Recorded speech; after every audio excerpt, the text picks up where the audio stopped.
अब जो हम फर्क देख रहे हैं या हमें लगा कि फर्क आना चाहिए, अगर मैं ये कहूं, वो नहीं आया। मतलब भारत के साथ कॉन्फ्लिक्ट भी हो गया, सब कुछ हो गया। ऐसे पैगामात सोशल मीडिया पर आते रहे कि बस जी इमरान खान साहब आ रहे हैं, कुछ होने लगा है, कुछ होने लगा है, कुछ भी नहीं हुआ। और फिर जो आज की डेवलपमेंट है वो भी हमारे सामने है। क्या वजह है कि तहरीक इंसाफ के पास वो लेवरेज नहीं है इस निज़ाम के खिलाफ, या ऐसा कुछ जो मजबूर कर सके किसी को कि वो इमरान खान साहब से इंगेज करे और फिर इमरान खान साहब की रिहाई उसके नतीजे में मुमकिन हो? बिस्मिल्लाहिर्रहमानिर्रहीम। बुनियादी तौर पे जी देखें, एक लेवरेज के लिए हम जिस तरफ देख रहे हैं ना, शायद बाहर से बंदा देख रहा हो एक डिफरेंट एंगल होता है कि शायद बार्गेनिंग के लिए कोई चीज़ इमरान खान को चाहिए, बदले में कुछ देंगे तो कुछ फेवर लेंगे। इमरान खान का फार्मूला कुछ और है। देखिए 8 फरवरी के बाद भी आपने देखा एक लैंडस्लाइड विक्ट्री लेने के बावजूद इमरान खान ने उस वक्त उस अपॉर्चुनिटी को नहीं ग्रास्प किया जब पीपल्स पार्टी आना चाहती थी, ठीक है ना। वो चीज़ ऑन कार्ड्स थी। इमरान खान ने खुद इंटेंशनली एक डिफ़िकल्ट रास्ता चूज़ किया है, और आज की भी मीटिंग के बाद भी जिस तरह से आपका तासुर कायम हुआ है कि चीज़ें वहीं खड़ी हैं, तो देखें ये चीज़ इमरान खान की रेजिलियंस शो करती है कि इमरान खान अपने मौक़िफ़ पे कॉम्प्रोमाइज़ करने को तैयार नहीं है। चाहे उसमें जो है ना, ज़ाहिरी बात है जान का तो नुकसान है ही है कि जेल में बैठे हैं उम्र के इस हिस्से में, साथ साथ पॉलिटिकल कैपिटल को भी किसी तरह का नुकसान हो सकता है, मगर वो तमाम तर बावजूद अपना जो एक मौक़िफ़ है, कोर मौक़िफ़, उस पर लचक नहीं लेना चाह रहे, और उन्होंने मेरे ख़्याल से एक ठीक फ़ैसला किया है और उसी असूली मौक़िफ़ पे खड़े हैं। अब उस मौक़िफ़ को कुछ लोग और तरह से पोर्ट्रे कर देते हैं। देखें, जंग के तनाजुर में कौम का यकजा होना बनता था, ठीक है, उसमें कोई इफ्स एंड बट्स नहीं थे, क्योंकि ज़ाहिरी बात है जब मुल्क की सॉवरेनिटी, मुल्क की इंटेग्रिटी पे हमला हो, तो देखें आपने इमरान खान से लेके कौम के बच्चे का मौक़िफ़ देखा, और सारे ने अपनी अफवाज के साथ खुल के जो है ना इंडिया की दहशतगर्दी का, एग्रेशन का, उसकी हर तरह की ऑन स्लॉट का मुकाबला किया। अब देखें जंग की बंदी हो गई, अब जो आपके डोमेस्टिक इश्यूज़ हैं, डोमेस्टिक इश्यूज़ पे तो पॉलिटिक्स होगी ना।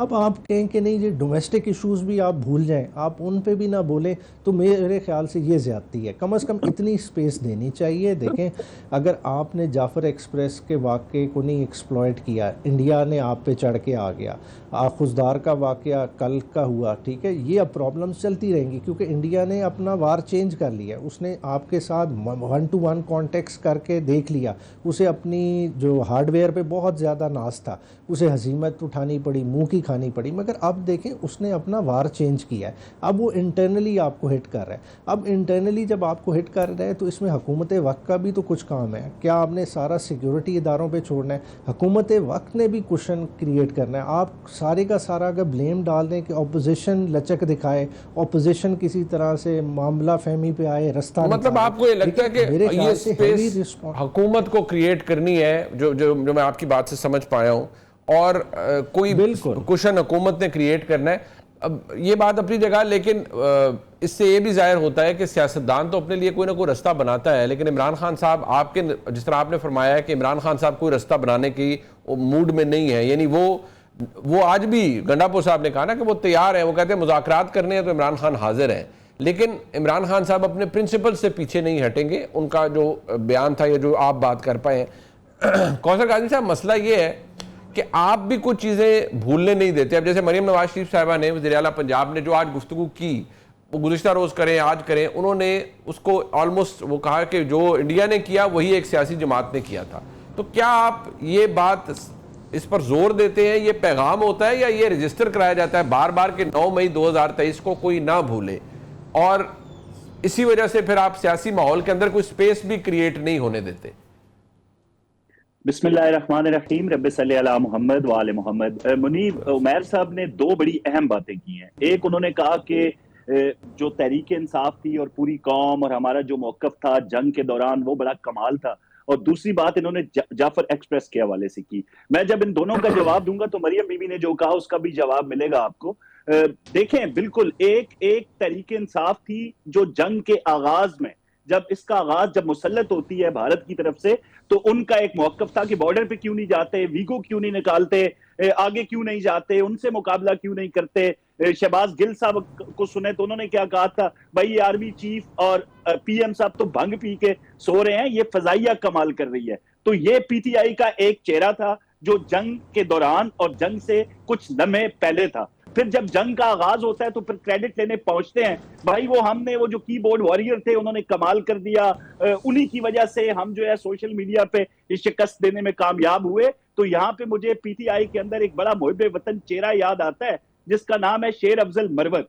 भाई उन्होंने खुल के उन अफराद का नाम लिया था तो जंग में भारत की साइड ले रहे थे, जो दुश्मन का बयानिया बोल रहे थे, उनमें चाहे वो आदिल राजा हो, इमरान बेयाज हो, वो अंगूठा ज्यादा हो, या जो इन अफराद ने खुल के भारत की बोली बोली, इन अफराद ने खुल के पाकिस्तानी अफवाज को उनका मोराल डाउन करने की कोशिश की। तो ये पीटीआई का असल चेहरा था। अगर शेर इनका पीटीआई से तो डायरेक्टली ताल्लुक कोई नहीं था ना कौसर भाई। मैं यही कह रहा हूं, अगर पीटीआई के अंदर से शेर अफजल मरवत जैसा शख्स उठ के उनकी मजम्मत कर सकता है, तो इन हालात के अंदर ये जो हुब्बुल वतनी का दावा कर रहे हैं उनका नाम लेके उनकी मजम्मत कर दें, नहीं करते। मजम्मत ना करना तायीद करने के मुतरादिफ होता है। फिर उमैर भाई ने कहा जी कि जाफर एक्सप्रेस वाकये को एक्सप्लाइट नहीं किया, मैं बिल्कुल तस्लीम करता हूं, पाकिस्तान एक जमादार स्टेट है। जब हमारे पास एक कलभूषण जैसा बोलता हुआ सबूत मौजूद है, हमारे पास सबूत मौजूद है कि भारत की जो प्रॉक्सीज है, चाहे वो बीएलए है, टीएलपी है, जाफर एक्सप्रेस के बाद ये जो एपीएस-2 हुआ, मासूम बच्चों को मारा गया, इस सारे मामले में भारत की शराकत है। वो शिकस्त फाश खाने के बाद भारत हमारी अफवाज के हाथों अब इन मासूम और नहते पाकिस्तानी बच्चों को निशाना बना रहे हैं। तो जमादार स्टेट होने के नाते हमने एक बात जरा थोड़ा इसका जवाब मुझे दे दें कौसर भाई। बात यह है कि सियासी स्पेस तो आपने बहरहाल निजाम ने किसी ना किसी जगह जाकर क्रिएट करनी है ना। जब आप बार बार हैमर करते रहेंगे 9 मई 2023 मोहतरमा मरीम नवाज शरीफ साहबा जब ये कहती रहेंगी, तो उसका मकसद ये है कि भाई कोई ना भूले, ताकि इनको अगर ठुकाई हो रही है तो मजीद ठुकाई हो। देखिए, भूलने हमने बिल्कुल नहीं देना।